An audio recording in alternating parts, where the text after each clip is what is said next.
अरे पूत वही है जो पिता के नाम को रोशन कर जाए। तुझे देव कहूँ, तुझे सूरज कहूँ या चंदा, तुझे देव कहूँ या तारा, मेरा नाम करेगा रोशन जग में मेरा राज डोला।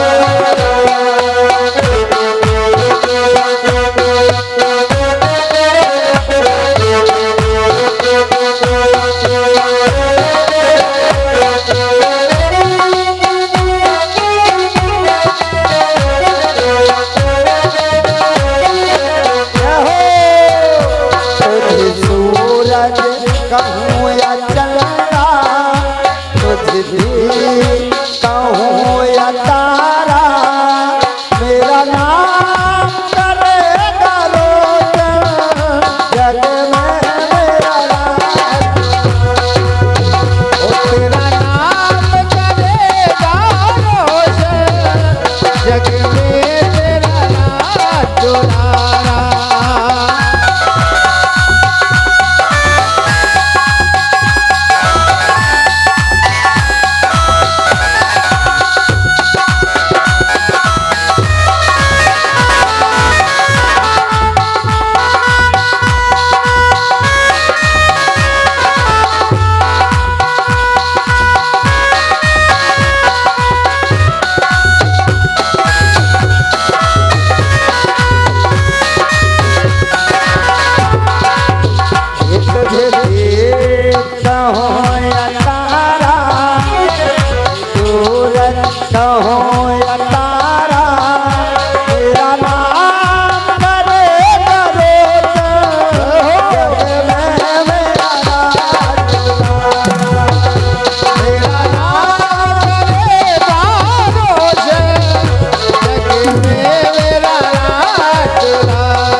वत्सल भगवान की जय।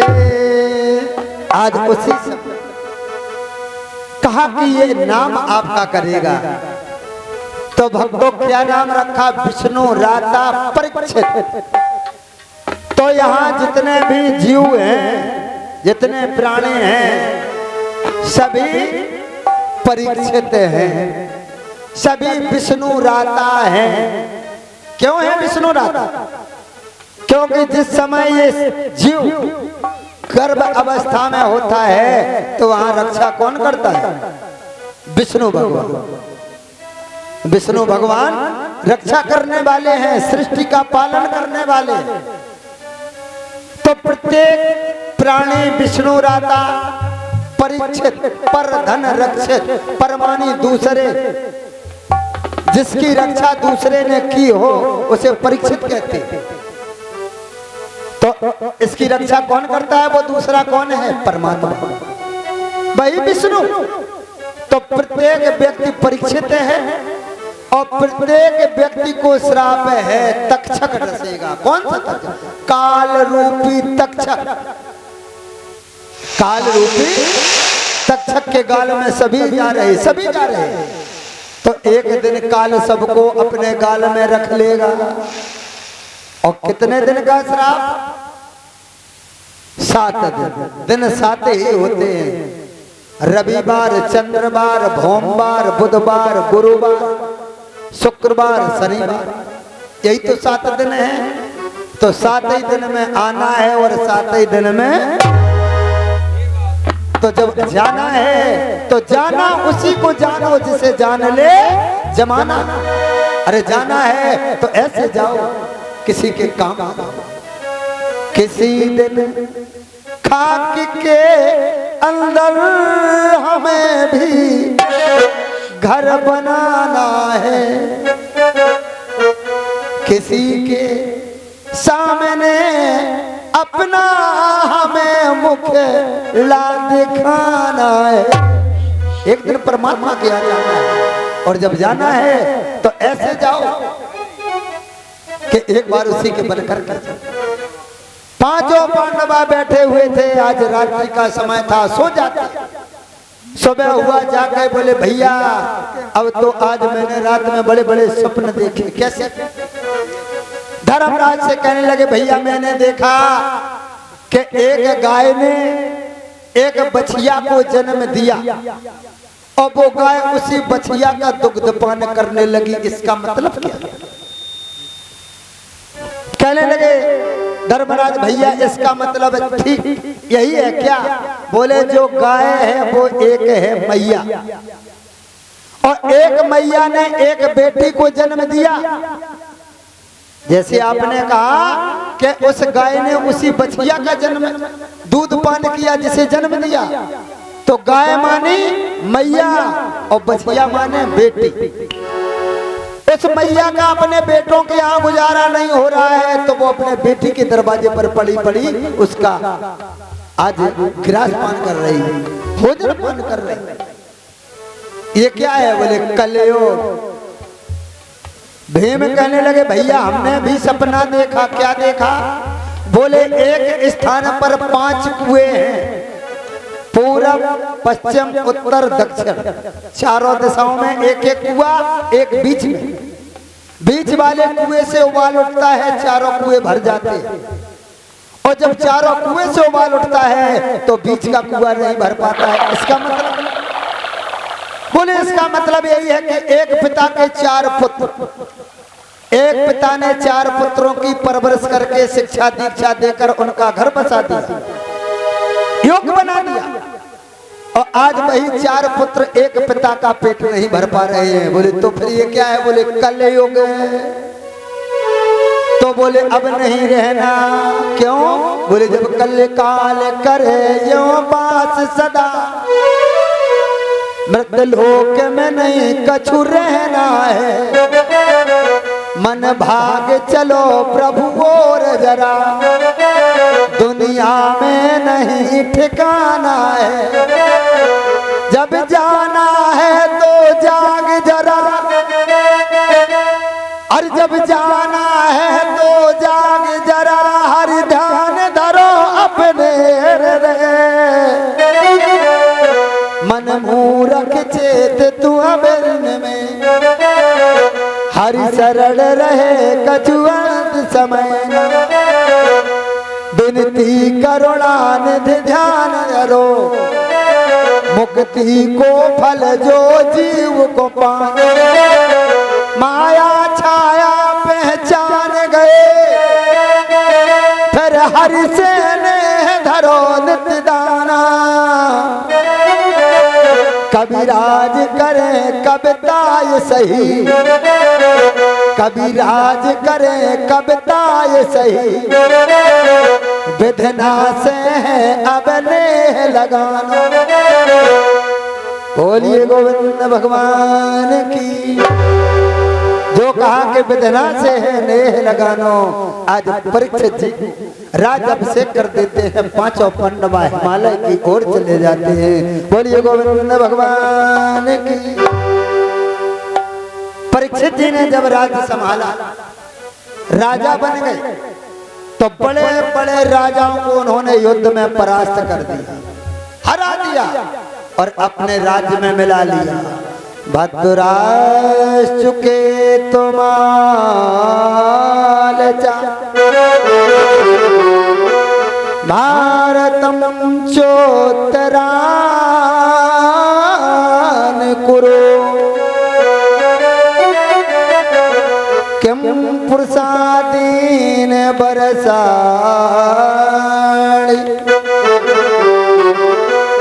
व्यज्यते जगृहे बलम। परीक्षित जी ने भद्रासुखे तुमाल चोतरान किम पुरुष। भद्रा के तुमाल चोतरान किम पुरुष। बड़े बड़े राजाओं को युद्ध में हराकर परास्त कर दिया। जग्र हे बलम, अपने बल के द्वारा, अपने ताकत के द्वारा बड़े बड़े राजाओं पर विजय प्राप्त की, अपने राज्य में मिला लिया।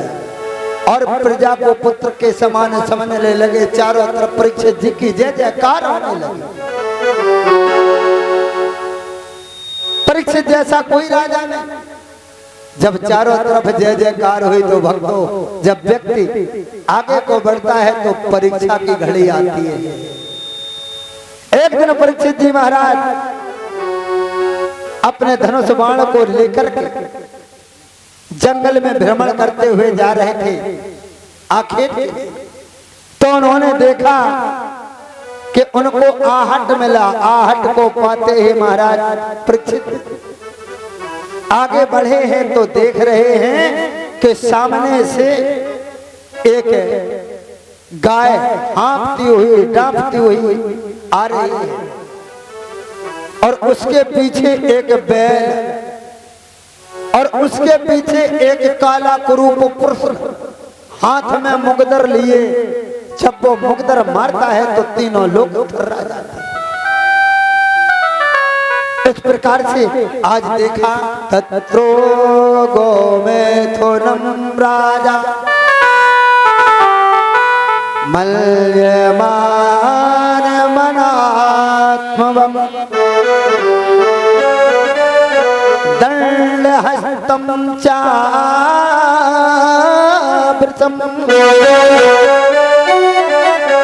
दादर सोन पलांचनम। जब वो मुगदर की मार मारता है तीनों लोग थर्रा जाते। परीक्षित जी ने कहा, तुम कौन हो? मेरे राज्य में गाय को सताने वाले? अगर किसी ने मेरे राज्य में गाय को सता दिया उसे जेल। क्या सजा होगी? जेल। तो आज किसका राज्य है? परीक्षित जी का है? योगी जी का, मोदी जी का आदेश है, अगर किसी ने गाय को सताया तो क्या होगा? जेल। तो देखो गोवंश हमारा बड़े प्रेम पूर्वक भ्रमण कर रहा है, क्योंकि कहा है कि गाय माता होती है। गाय कौन है? माता। और भैंस कौन है? मौसी है? हाँ। तो गाय का दूध खाओ, क्योंकि गाय में 33 करोड़ देवी देवताओं का वास होता है। आपका हमेशा दिन अच्छा रहेगा। दरवाजे पर गाय बांधनी चाहिए। गाय दरवाजे पर है, आप कहीं बाहर जा रहे हो, गाय के ऊपर हाथ फेर करके जाओ, चरणों को स्पर्श करके जाओ, प्रणाम करके जाओ, मनोकामना पूर्ण होगी। आज हमारे पास एक लोग आए, बोले महाराज जी हमने बताओ, बोले हमें जा लगत के हमारे घर वाली को कैसो बोला भूत लगे। भूत? हमने तो आपके घर में भूतन की पूजा होत है।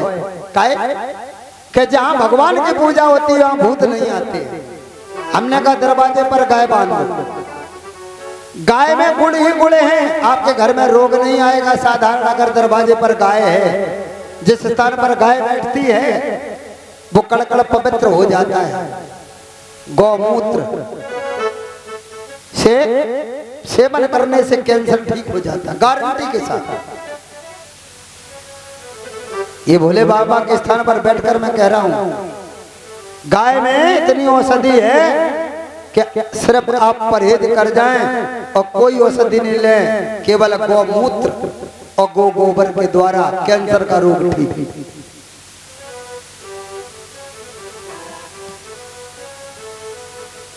फिर गौ के द्वारा ठीक, दिखाई कम दे रहा, बीमारियां आ रही, गौ के गोबर की धूप बनाएं और घर में पूजा करें उसी के द्वारा, तो आपके घर से बीमारी के सारे कीटाणु नष्ट। इसीलिए आज परीक्षित जी ने कहा कि गौ को जो मारेगा हम उसे जेल में डाल देंगे। कौन है तू? मारने के लिए तैयार हुए हैं। कलयुग कहने लगा महाराज मैं कलयुग हूं, कलयुग। मैं इतना बुरा नहीं हूं, मुझे मत मारो। त्राहि मां त्राहि मां। हे भगवान मैं आपकी शरण में हूं, मैं बुरा नहीं हूं, कलयुग हूं, मेरा नाम कलयुग है। लेकिन याद रखो मैं इतना बुरा नहीं हूँ जितना आप समझ रहे हो। क्यों? बोले सतयुग द्वापर त्रेता में हजारों वर्ष तक तप करना पड़ता था, तब कहीं परमात्मा की प्राप्ति होती थी। सतयुग में मनसा पाप लग जाता था, मन में आपने गलत सोचा तो आप पाप के भागीदार। लेकिन मेरे राज्य में मनसा पाप नहीं लगेगा। कब लगेगा? जब आप कर्म करेंगे तभी फल मिलेगा। बिना कर्म के कोई फल नहीं। आप सोचो कि मुझे परमात्मा खाने को देगा, हम बैठे रहें, तो नहीं। क्यों? क्योंकि कहा है कि कर से कर्म करहो विधनाना, ओ मन को राखो जहाँ कृपान धाना। परमात्मा के चरणों में ध्यान लगाओ, ये कलयुग है, और कर्म करो। कर्माणिवाधिकारिस्ते मां फलेषु कदाचन। कर्म करते जाओ, फल की इच्छा मत करो। फल परमात्मा अपने आप देगा। ये कलयुग है।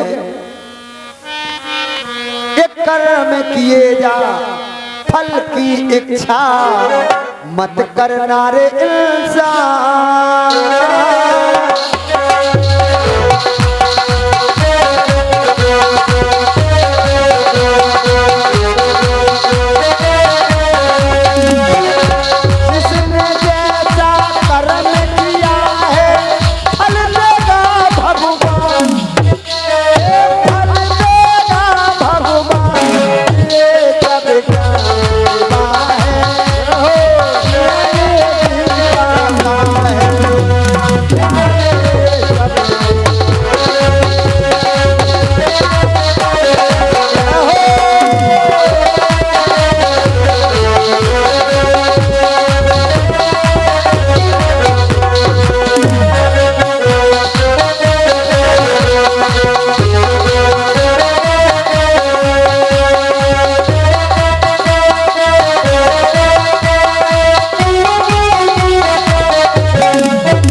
इसलिए कर्म करते जाओ, फल परमात्मा देगा।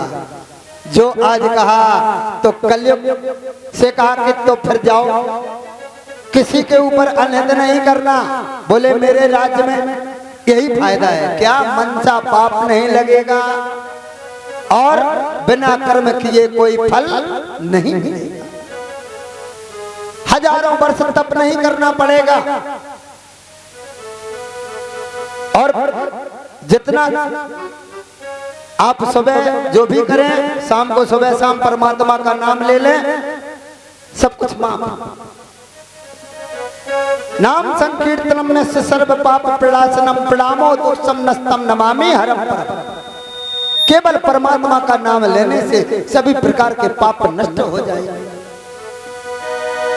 और आपका मनोरथ पूर्ण हो जाएगा। तो कहा ठीक है।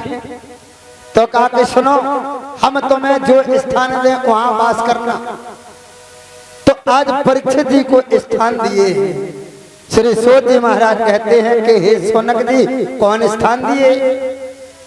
धूतम पानम स्त्रिया सूरम यत्रा धर्म स्थितुर्विद्या। धूतम पानम स्त्रिया सूनम। धूतम मदपान। मद माने कहते हैं अहंकार को, मद कहते हैं हाथी को, और मद कहते हैं शराब। लिखा होता मधुशाला है? आपका ध्यान किधर है? मधुशाला इधर है, लिखा होता। मधु माने मदरा। तो बोले महाराज स्त्रिया सोनम, जहां वैश्याएं निवास करें, मधुशालों पर जहां जुआ खेला जा रहा हो, एक दूसरे के ऊपर तस्कर ध्यान लगाए बैठे हो, झूठी गप्पे चल रही हो। कलयुग कहने लगा महाराज जितने आपने स्थान दिए एक भी ऐसा स्थान नहीं दिया जो अच्छा होता, एक स्थान मुझे और दो। कहा कौन सा? तो बोले महाराज सोने पर। बोले जाओ, सोने पर बात है तुम्हारा, लेकिन वो सोना हो कैसा? बोले छीना हुआ, झपटा हुआ, चोरी किया हुआ। तो जैसे कहा चोरी किया हुआ तो भक्तों जो मुकुट परीक्षित जी धारण किए थे, ये मुकुट कोई गैर नहीं था, ये मुकुट था जरासंध का। जिस समय भीम ने जरासंध का वध किया था तो उस मुकुट को लेकर के आए थे, जरासंध के मुकुट को, और उसी संदूक में रख दिया था। जिस समय परीक्षित राजा बने तो उन्होंने दरबार में जाकर के अपने कोष खजाने में देखा तो संदूक में ये मुकुट रखा हुआ था, जरासंध का था, बड़ा सुंदर था। उसी मुकुट को धारण करके परीक्षित जी आज आखेट के लिए निकले थे, तो ये छीना हुआ था। आज उसी समय परीक्षित जी के उस मुकुट पर कलयुग ने वास कर आगे बढ़े हैं, जंगल में जा रहे हैं। परीक्षित जी को प्यास सताने लगी, जल की तलाश करते करते पहुंचे हैं महाराज समीक जी के आश्रम पर। समीक जी नेत्र बंद किए हुए प्रभु के चरणों में ध्यान को लगाए थे, भगवान का भजन कर रहे थे। उसी समय परीक्षित जी ने कहा कि महाराज मुझे प्यास लग रही, जल लगा पिला दो। तो मन तो है एक, कितने मन है महाराज? मन एक, और वो एक मन लगा था प्रभु के चरणों में। तो वहां कौन सुने? सुनाई किसे देता है? जैसे आप यहाँ बैठे हैं और मन को भगवान की कथा में यदि लगाए हैं, कोई भी व्यक्ति निकल जाए आप नहीं बता पाएंगे। और अगर आपका मन यहाँ नहीं है, केवल तन है, मन और कहीं है, तो आप तुरंत कहेंगे कि हम यहाँ 2 घंटे से बैठे, हम देख रहे फलाने भैया निकल गए, फलानी जिंजी निकल गई, फलाने के मम्मी निकल गई, फलाने के पे निकल है। क्योंकि आपका ध्यान ठिकाने पर नहीं है। संत जी ने नहीं सुना क्योंकि उनका तो मन था भगवान के चरणों में। राजा ने सोचा कि इस संत ने मुझे देख करके नेत्र बंद कर लिए। वहीं मृतक सर्प पड़ा हुआ था, उन्होंने बाण की नोक से सर्प को उठाया और समीक जी के गले में डाल दिया। चले जाते हैं, वहां बालकों ने देखा कि महाराज श्रृंगिरिष के गले में इस राजा ने मृतक सर्प डाल दिया। दौड़ते हुए वो पहुंचे हैं, समीक जी के पुत्र हैं श्रृंगिरिष। श्रृंगिरिष से कहा जाकर के तुम्हारे पिता के गले में वो राजा परीक्षित ने मृतक सर्प डाल दिया। परीक्षित जी का नाम सुनते ही आज रोने लगे हैं। श्रृंगिरिष दौड़ते हुए आए और अपने पिता के गले से उस मृतक सर्प को निकाल कर फेंक दिया और कौश की नदी से जल लिया और कहा कि जा तक्षक तो जीवित हो जा और 7वें दिन जाकर के उस राजा को डस लेना कि जिसने मेरे पिता का अपमान किया। श्राप दे दिया। आज जैसे श्राप दिया है महाराज, कहा राजा ने मर्यादा का उल्लंघन किया है। एते मर्यालंघितम मर्यादम तक्षका सप्तमे हनि दयात इसमें कुलांगारम तोदितो में तद ध्रुवम। कहा राजन इतनी लंघ मर्यादा, तूने मर्यादा का उल्लंघन किया है। जा राजन तक्षका सप्तमें हनि, 7वें दिन यही तक्षक तुझे डसेगा। और रोने लगे। जब रोने का शब्द महाराज समीक जी के कान में आवाज पड़ी तो नेत्र खुल गए। कहने लगे बेटा क्यों रो रहे हो? कहा पिताजी वो राजा परीक्षित ने आपके गले में मृतक सर्प डाल दिया, मैंने उसे श्राप दे दिया। कि 7वें दिन यही तक्षक तुझे डसेगा।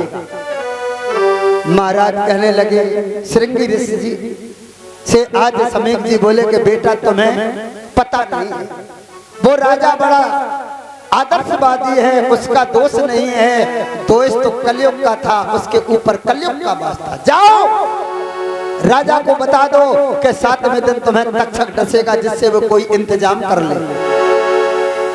इधर परीक्षित जी जैसे अपने महलों में आए, मुकुट को उतारा है, जो रखा दिमाग खुल गया कि मैंने एक संत का अपमान कर दिया। हे प्रभु मुझे सजा मिलनी चाहिए, अपने आप को वो धिक्कार रहे थे। तो भक्तों कहा जाता है कि जो अपने गलती का पश्चाताप कर ले तो परमात्मा उसे माफ कर देते हैं, उसकी मदद परमात्मा कर देते हैं। आज राजा इधर अपने आप को धिक्कार रहा था, तब तक खबर मिल जाती है कि राजन 7वें दिन आपको तक्षक डसेगा, श्राप है। आज हंसते हंसते राजा ने उस श्राप को लिया कि मैंने जो गलती की थी मुझे सजा अवश्य मिलनी चाहिए। उसी समय परीक्षित जी ने राज्य को त्याग दिया,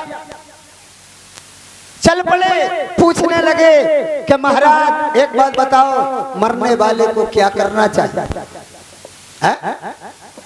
अभी काऊ से कहो है? कि आप 2 दिन में मर जाएंगे, 7 दिन में मर जाएंगे, तो फिर देखो क्या हमने सुनी है। एक भैया ने कही, बोले भैया डॉक्टर ने जो कह दी कि अगर इन्होंने शराब पी तो फिर 4 ही दिन में मर जाए। तो वे बोले भैया मर तो जाए तो दिखाओ, पी ले। लेकिन ये नहीं सोचा कि जब हम मर ही रहे हैं तो फिर कुछ ऐसा कर जाए जिससे कुछ हमारी उन्नत हो जाए, हमारा प्रकाश हो जाए, हमें ज्ञान की प्राप्ति हो जाए, मेरी मुक्ति हो जाए। तो परीक्षित जी कोई संत आए उससे भी पूछते हैं कि मरने वाले को क्या करना चाहिए। महात्मा आए, विद्वान आए, तुरंत जाते हैं। परीक्षित जी जिधर जाते हैं कोई महात्मा आता है तो देख करके महात्मा दौड़ पड़ते हैं, अलग भाग जाते हैं कि परीक्षित आ रहे हैं, ये यही पूछेंगे कि मरने वाले को क्या करना चाहिए, इनको हम बता नहीं पाएंगे। ऐसी परमात्मा की कृपा,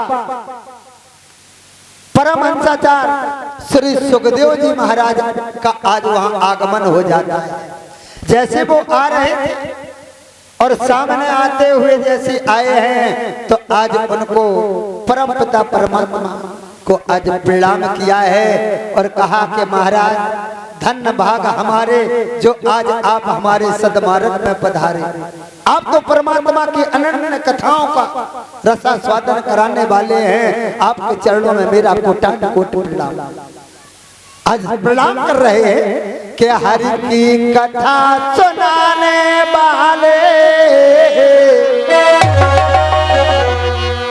अरे सबकी बिगड़ी बनाने वाले, तुमको लाखों प्रणाम, तुमको लाखों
न रहेंगे। धन्य भाग हमारे आज जो प्रभु हमारे मार्ग में पधारे। मेरी नैया लगाने वाले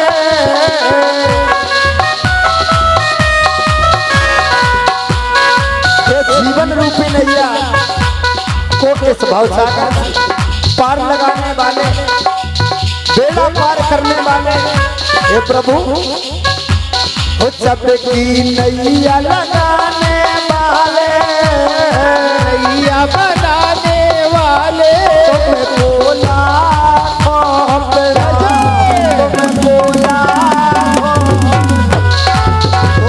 लाखों प्रणाम, तुमको लाखों प्रणाम।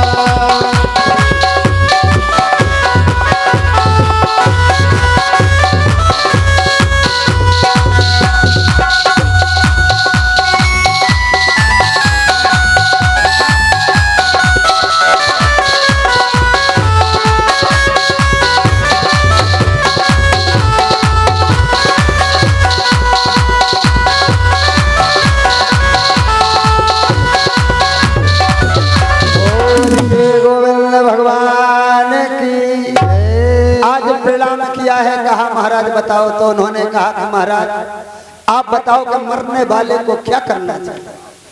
तो आज परमहंसाचार्य श्री सुखदेव जी महाराज बताने लगते हैं और मंजासीन होकर के कहते हैं कि हे राजन, जिस व्यक्ति को जो पाना है वो ध्यान पूर्वक श्रवण करे। तो कहा क्या करें, क्या प्रश्न किया, बोले मरने वाले को क्या करना चाहिए। तो परमहंसाचार्य श्री सुखदेव जी महाराज राजा परीक्षित जी को ये प्रभु की पावन पवित्र कथा का रसास्वादन कराते हैं। कहते हैं कि हे राजा, यदि किसी व्यक्ति को ब्रह्म तेज की प्राप्ति करनी है तो वो बृहस्पति जी की आराधना करे। यदि किसी को इंद्रियों की शक्ति बढ़ानी है तो वो इंद्र की आराधना करे।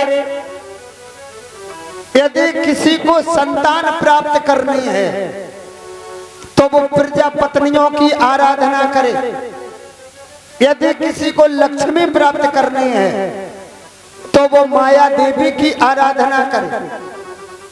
यदि किसी को तेज प्राप्त करना है तो वो अग्नि देवता की आराधना करे। और किसी को यदि सुंदर पत्नी प्राप्त करनी है तो बोले वो उर्वशियों की आराधना करे। और अगर सब कुछ प्राप्त करना है, जीवन साथी भी अच्छा पाना है और धन भी, सौंदर्य भी, तेज भी, सब कुछ प्राप्त करना है तो बोले आकामा बाकामा, आकामा सर्व कामो बामोक्ष कामोदारधि तीव्रेण भक्ति योगे यजेत पुरुषं परम। आकामा सर्व काम मोक्ष काम उदारधि, अगर सब कुछ प्राप्त करना है, सौंदर्य प्राप्त, तेज प्राप्त, धन प्राप्त, यश प्राप्त, संतान प्राप्त, मोक्ष प्राप्ति, तो बोले परम पुरुष परमात्मा तीव्रेण योगेन यजेत पुरुषं परम, परम पुरुष परमात्मा की शरण में चला जाना चाहिए। उसी समय कहा राजन, अब तुम कल्प कल्प की गाथा को श्रवण करो। कहा जिस समय यहाँ कुछ नहीं था, जल ही जल था, तो उस जल में एक पिंड पड़ा था जिसमें नारायण महाराज हुए और नारायण की नाभि से कमल कमल पर ब्रह्मा, और ब्रह्मा जी ने चारों तरफ मुड़कर देखा तो चारों दिशाओं का ज्ञान हो गया, चार मुख हो गए। ब्रह्मा जी ने सोचा मैं कौन हूँ, कहाँ से आया हूँ। उसी कमल नाल को पकड़ के ब्रह्मा करोड़ों वर्ष तक खोजते रहे लेकिन अंत नहीं ले पाया, पता नहीं लगा पाया। आकर के कमल के पुष्प पर बैठ गए। जल की तरंग से दो शब्द मिले, ता और पा, तप तप तप। ब्रह्मा जी ने करोड़ों वर्ष तक तप किया, तब नारायण के दर्शन हुए और नारायण भगवान ने कहा कि तुम सृष्टि की रचना करो। तो आज ब्रह्मा जी ने सनक, सनंदन, सनातन और सनत कुमार 4 पुत्रों को पैदा किया। उन्होंने कहा पिताजी प्रणाम, मुझे क्यों पैदा किया? ब्रह्मा जी ने कहा कि तुम सृष्टि की रचना करो। बालक 5 चारों कहने लगे कि पिताजी पहले मुझे आप वरदान दें, क्या कि हम 5 वर्ष के बने रहे। एवं वस्तु ब्रह्मा जी ने कह दिया। तो जब 5 वर्ष के बालक हैं वो सृष्टि कैसे करेंगे? तो ब्रह्मा जी की आज भौवें सिकुड़ गई, गुस्सा आ गया। जब भौवें सिकुड़ी, दोनों भौवें को बीच से एक अंगूठे के समान बालक टपक पड़ा, जिसके द्वारा वो बालक बड़ा हो गया और उसका नाम पड़ा रुद्र। बोलिए रुद्र भगवान की। रोने लगा। रुद्र के नाम से आज उसे जाना जाता है। रुद्र भगवान ने ब्रह्मा जी को प्रणाम किया, कहा पिताजी मुझे क्यों पैदा किया? रुद्र भगवान से कहा कि तुम सृष्टि की रचना करो। जो कहा कि सृष्टि की रचना करो, तो रुद्र भगवान ने तामसी सृष्टि, सर्प, ततैया, बर्रैया। ब्रह्मा जी बोले ये सृष्टि तो मुझे खा जाएगी, बंद करो, जाओ तुम भगवान का भजन करो। आज उन्होंने 10 पुत्र पैदा किए। अत्र अंगरसो पुलस्त पुलहा कृतो भृगु, भृगु वसिष्ठो दक्षस्त इस्तत्र नारदा। भृगु वशिष्ठ चमन पुलह कृतु भृगु दक्ष नारद। एक कन्या पैदा की जिसका नाम सरस्वती। 10 पुत्रों से कहा कि सृष्टि की रचना करो। वो कहने लगे पिताजी हम नहीं कर पाएंगे। तो ब्रह्मा जी ने सोचा क्यों ना हम इसी कन्या सरस्वती की सहायता से सृष्टि की रचना करें। तो नारद जी ने कहा पिताजी आप कलंकित हैं, आपने मुझे जन्म दिया, हम आपके पुत्र, और जब इसे पैदा किया तो ये आपकी पुत्री, और पुत्री के ऊपर आपने ऐसा भाव सोचा। अगर आज आप ऐसा भाव लेंगे तो आने वाली प्रजा क्या भाव लेगी? आप कलंकित हैं। उसी समय ब्रह्मा जी ने वो शरीर को त्याग कर पुनः दूसरा शरीर धारण किया, जिसके द्वारा एक सुंदर जोड़ा पैदा किया, मनु और शत्रुपा। उन्हें मनु शत्रुपा के द्वारा 5 संतानें पैदा हुई, देवहूति, आपूति, प्रसूति। 3 पुत्रियां, प्रियमृत और उत्तानपाद 2 पुत्र। जो महाराज आपूति है ये रुचि प्रजापति के साथ में विवाही गई, और देवहूति महाराज कर्दमनी को और प्रसूति महाराज दक्ष। इन्हें 5 संतानों के द्वारा, मनु शत्रुपा के द्वारा 5 संतानें पैदा हुई, जिसके द्वारा ये मनुष्य कहलाया। पृथ्वी पर एक ही बिरादरी है, वो है मानव। मानव कब है? जब हम वेद पुराण की बात को माने तभी हम मानव हैं। मानव में कोई जाति नहीं है, मानव में केवल एक जाति है, वो है मानव। जाति है तो कर्म अनुसार, जिसके जैसे कर्म उसकी वही जाति। अगर आप धर्म प्रचारक हैं, कर्म कांड कर रहे हैं, तो आप पंडित हैं। आप ब्रह्म को जानने वाले हैं तो आप ब्राह्मण हैं। आप नीच कर्म के कर्मों को करेंगे तो आप शूद्र हैं। कर्माणवाद का रिश्ते मां भले सुखदाचना, कर्म करते जाओ। जाति कर्म अनुसार है। हम कहें कि हम चौबे जी, चतुर्वेदी, शुक्ला जी, पंडित जी, वो 4-4 मुर्गी फार्म, 2 दारू के ठेका, तो हम ब्राह्मण नहीं है, क्योंकि कर्म अनुसार जाती है। तो आज भक्तों मनु शत्रुपा के द्वारा मनुष्य आया है, इसलिए मानव कहा गया है।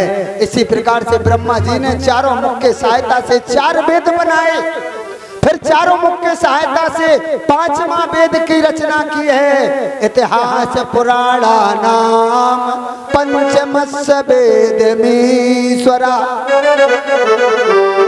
कितने वेद हैं परीक्षित जी महाराज? वेद कितने हैं? आरती सजाओ। परीक्षित जी महाराज जय होए महाराज। आपको ध्यान कथा में नहीं है, व्यथा में पड़े। 5 हैं? कितने वेद हैं? 5। दाता पंच रसो रत्नम ज्ञानी अष्टम सागरा।